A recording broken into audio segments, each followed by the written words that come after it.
Here's a quick rundown of the 10th of October patch. They have now added a rank mode, but you can't play it all the time. Only between 1 PM and 4 PM to 7 PM and 10 PM. There is now input buffering. There's a third way of quick casting. Players now need to be above the ramp to attack a lane guardian, which means you can no longer save your ammo by sliding down it. Guardians also take 70% less damage from troopers at the start of the game, which reduces by 10% per minute, but still take the same damage by players. And Guardians do an extra 20% damage to players. All the neutrals on the map have started opening sooner, apart from the hard camps which open 1 minute later. Golden statues are now more worth it to get later in the game past 25 minutes because it gives you a tier 3 upgrade. Golden statues have been buffed in general, and it's now worth it to get them later on in the game as well. And the first 3 times you kill the mid boss, you get better buffs from it. If you're the urn carrier, you're now revealed on the map to the enemy team. This and heavy melee now allows you to punch the urn out of the enemy player's hand, means it's much tougher to deliver the urn, but it gives you a 15% bounty increase and a golden statue permanent buff. The comeback formula has been changed, so it's now based on the hero, not the team. So if everyone on your team is doing really well, apart from one guy that keeps running it down, you won't get affected as badly. Now get less orbs for denying objectives, but you can now deny shrines. They're all stuck at 35%.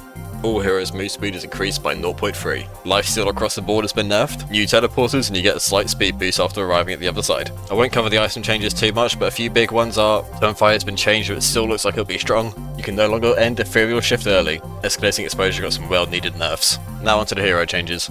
Abram's got a slight health nerf. Bill got a few changes but it looks like he's been nerfed. Thunder got a very slight early game nerf, late game buff. Pretty much just a nerf though. Great Eye no longer shoots faster and moves faster with Spirit Power, but now hits harder with Spirit Power.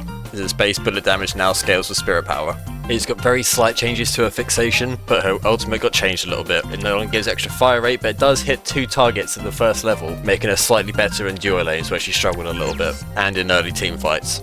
Inferno's got a very slight nerf. Lady Guys, you can now cast Life Drain on allies, but apart from that got a slight nerf to her Malice. Lash got a small nerf, including his sustain. Beginner's got changed. Her turrets don't last as long, but have a shorter cooldown. Their health and damage reduction has been changed as well. Mirage's Jin's Mark is very slightly weaker early game, but scales better late game with Spirit Power. And using his ulti now causes your camera to move to destination during the channel, which means you won't suddenly spawn in there, unaware of your surroundings. Bone Krill's tier 1 ulti upgrade gives him 30% bullet resist whilst channeling. Paradox's abilities got nerfed, but her gun damage got increased. Pocket got another nerf. 7 got changed slightly. In my opinion, it's a very slight buff, but most importantly, you can now dash in your Storm Cloud. Shiv got buffed. I personally am terrified. Bing Dit's got changed quite a bit, but it's all around a nerf. She can shoot from further away, but her damage has been nerfed. She doesn't move as fast in the air. Viscous got a nerf. His goo ball no longer triggers effect whilst hit in Ethereal Shift, which is great. Warden got buffed. Wraith got a very slight nerf again. Yamato got a pretty big nerf to her. All in all, I think the game's going to move quite a bit quicker. Laning stage is going to end sooner, people are able to move around a bit faster. In my opinion, tankier heroes like Abrams and Moan Krill are going to have a great time this patch. Due to this patch feeling like a lot of things got nerfed more than they got buffed.